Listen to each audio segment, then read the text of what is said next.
संजय देशमुख यांच्या विरोधात यवतमाळमध्ये शिवसैनिक चांगलेच आक्रमक झालेत। संजय देशमुख हे रस्त्यावर दिसले की त्यांना तुडवणार असल्याचा इशारा आज या संतप्त झालेल्या शिवसैनिकांनी दिलाय।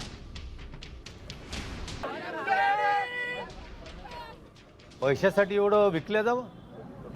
ज्याला राजकीय विजनवासातून काढलं, 15 वर्ष कुठं मातीत पडून होता, त्या उद्धव साहेबांनी उचलला आणि पुन्हा खासदार केला। अशा माणसांनी उद्धव साहेबांचा विश्वासघात करावा?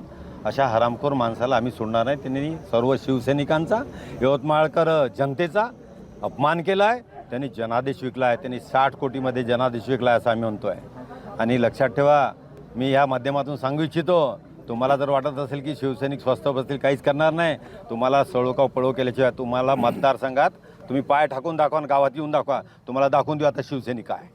जिथं जिथं सापडेल तिथं तुडवल्या जाईल। तुम्हाला सांगतो, गद्दार हे गद्दार नाही, हे सगळे झालेले महागद्दार आहे। अपमान झालेला आहे आमच्या पक्षप्रमुखाचा आणि जनमताच्या कौलाचा। अहो, याला 15 वर्ष काळ कुत्रं विचारत नव्हतं, जवळून गेलेला माणूस यायला रामराम करत नव्हता। त्यांना आदरणीय उद्धवजी ठाकरे साहेबांना तिकीट देऊन या भागाचा खासदार केलं। सर्वांची मेहनत आहे, सर्वांचा त्यांनी अपमान केलेला आहे। या अपमानाचा बदला शिवसैनिक घेतल्याशिवाय राहणार नाही। संजय राठोड, साम टीव्ही न्यूज, यवतमाळ।